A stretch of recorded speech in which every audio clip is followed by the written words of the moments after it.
I've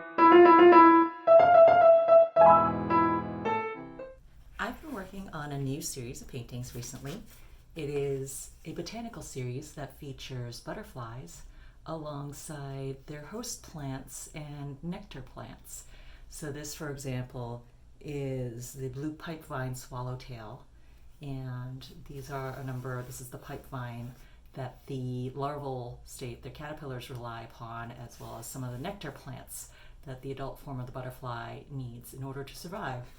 And here's another one of the pieces in the series. This is the California sister butterfly.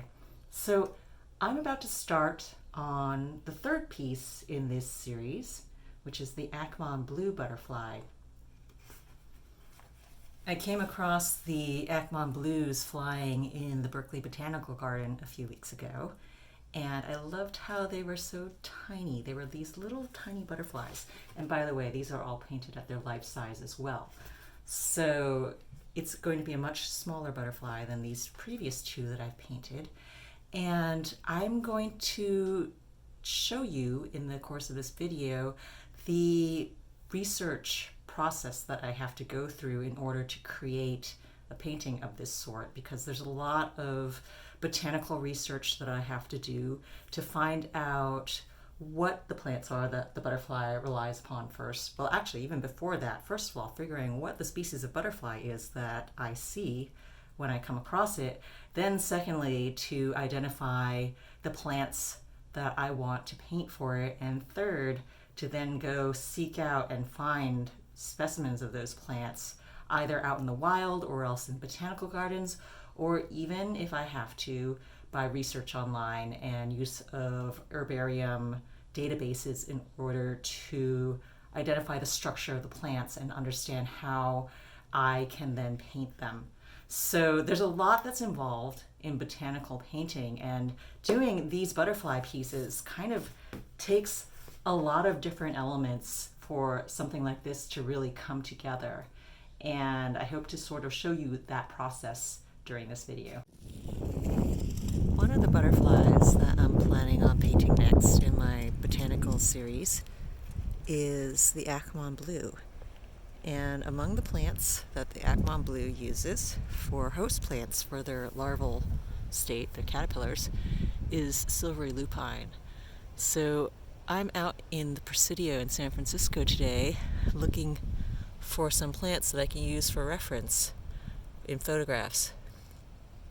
This is the silvery lupine, and there's a lot of other native California plants out here that I have been using this opportunity to take photographs of. But when I'm working on botanical paintings, what I want to do with plants that I can't have live in person with me in my studio is to find them in nature, and then I take lots of reference photos, making sure that my photos show all the structure of the plant so that I can use that once I'm back in my studio as reference. And it's very different from just looking it up in Google, because frequently when you look on Google, what you'll see is a photograph like this, or maybe a photograph like this, where you can't really study and see how the structure of the plant is. And what I want instead is to be able to look at it closely and see how it branches. I want to see what the leaves look like, what the individual leaves look like. And let me see if I can find some that are better. Like this over here. And I'll take photographs close up of individual leaves, trying to focus on them, as well as how the leaves connect to the stem of the plant. That's also crucial details when I'm working on botanical art, because you have to be able to understand how the plant is put together. So that's what I'm looking for when I'm taking these reference photos. And there's not too many of them that are in bloom right now.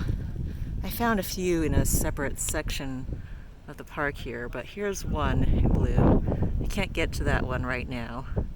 I'm going to be taking pictures elsewhere where I can get more close up to the plant. But you can see they've got some beautiful purple flowers. And again, with these reference photos, when I'm going to take pictures of the flowers, well, I'm not going to do that here because, like I said, that one is too far away from me. What I can take pictures of here are the pods, which are also extremely interesting. See these little dried pods, seed pods. They're like peas, is what they look like. And they're split in half. And so I'm going to want to take photos of this from all angles so that I can rotate as needed in my art, in my image. And I also want to know where those dried pods connect up to the rest of the plant. So you see, they come to the end of here. Here's the pods, and there's some dried bit of stem, and then the leaves are branching off at the sides here. And the final thing I want to take note of in all my photographs is if I don't have a ruler, I'll put my hand up next to it as I take the photos, like this, because then I can get a pretty good idea of the size and relative dimensions of everything, so that when I use my photos later on, I can appropriately size things. So those are the things that I'm looking for when I take reference photos of botanical elements. I'm out here at the Presidio in San Francisco, which has an amazing amount of native plant life. In the previous segment of this video, you could hear by the windy buffering that was going on, I was out in San Francisco. But one of the other locations that I have also visited in my search for wildflower references is the Sibley Volcanic Reserve. And when I came home after hiking through this area, I was extremely lucky to find online that they have this really handy guide online for the wildflowers that you can see when hiking through the region. For example, I saw a lot of these guys here, and I thought that they were chamomile from the look of the leafy fronds and the flowers, but when I crushed the petals with my fingers, there was no scent, and so I knew it wasn't chamomile, but I wasn't able to identify what it was until I got home and saw this. So something like this can be really handy, and it's worth a check in Google to see if you can find a regional parks information guide about what you might see when you are visiting there. Now, the Presidio, I did not find an online guide like this. However, when I was actually on site at the Presidio, I did come across many kiosks that had similar information.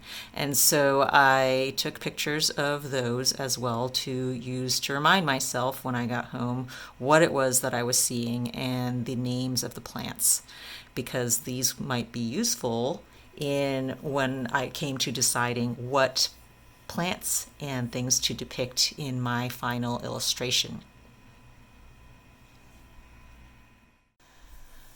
Another super useful resource I have found over the years online for my botanical work are online herbariums, and there are several that are run out of universities. This, for example, is the Arizona State University one, and the one that I find very useful for my own work is the Jepson Herbarium, which is from the University of California, Berkeley, and it focuses a lot on native flora. And because many of the paintings I do for my botanical work are of native California plants, and for this butterfly in particular, also it is going to be focusing on native California plants, this is an extremely useful site for me. Now, here is an entry for the California milkweed plant, and what I find exceptionally useful in these illustrations is that you have the exact measurements of the plants, and you can see exactly how big it is. So especially when you are in a situation where you don't have the actual plant in front of you or have access to it, this is exceedingly useful information. Now, if I want to look for a plant, what I do is I go to the Jepson eFlora link here, and then I can type in the scientific name. This is Eriogonum latifolium, which is a California buckwheat, and which I assumed was what I was seeing at the beach when I was out at the Presidio. And this is the seaside wild buckwheat, which is a native plant. And again, I can see the structure of the plant in this illustration over here, in this black and white illustration, and there are also many photographs of the plant out in its native locations and information about where it can be found as well.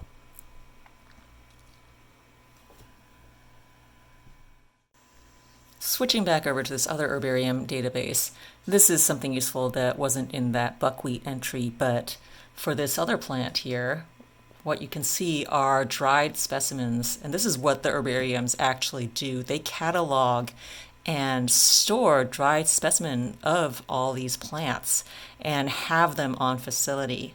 And so many of them make these images available online, and you can see the plant. While it's not the same as the live plant, what I do enjoy about these dried specimen type of images is that you can really get a good view of exactly how the structure of the plant is and how the branches come off the main stem, how many leaves there are on any stem, on any branch like that, how the flowers grow. So this is a really good structural overview of the plant that you can get from viewing the dried specimen, and what these herbariums are extremely useful for finding.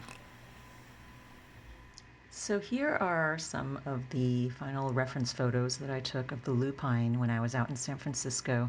And you can see I'm not after pretty flower photos in these images.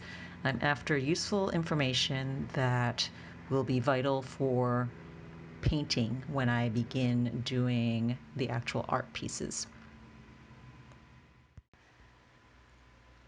Now it is time to open up Photoshop, and I take all of the reference photos that I have gathered and I create this digital collage of my composition. And I do this because there's a lot of complexities with the leaves and the flowers and everything that's going on. And also doing it digitally allows me to move things around and play with my composition in a way that I can't do as easily on a piece of paper. And this lets me move and resize things until I come up with an aesthetic composition that will suit my needs, while also maintaining the correct size of all the various elements that are involved. Now, there are 4 different plants in this image, along with the butterfly at the center, and all of these have to be sized so that they are 1-to-1 ratio when I paint them. Once I have this structure in place, I use this as a guide for my rough sketch.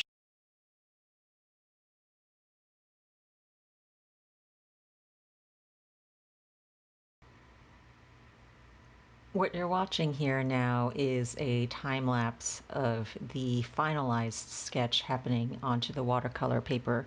So I used that composite that I came up with in Photoshop as just the basic outline of the shape of everything. And then during this phase where I am actually drawing with pencil on my watercolor paper, this is where I start referring very closely to my references. All those herbarium images and the photos that I took of the plants, this is where that comes into play, because I can zoom in on those details and really structure everything accurately. And I can play with the movement of my branches and the position of various flowers and elements, as long as I understand how the plant is structured. So again, this is where the herbarium information comes in really useful, because I can refer to that and see how to change things if I need to modify it for the sake of composition, and if nature has not seen fit to position that element in the place where I want it for my final painting.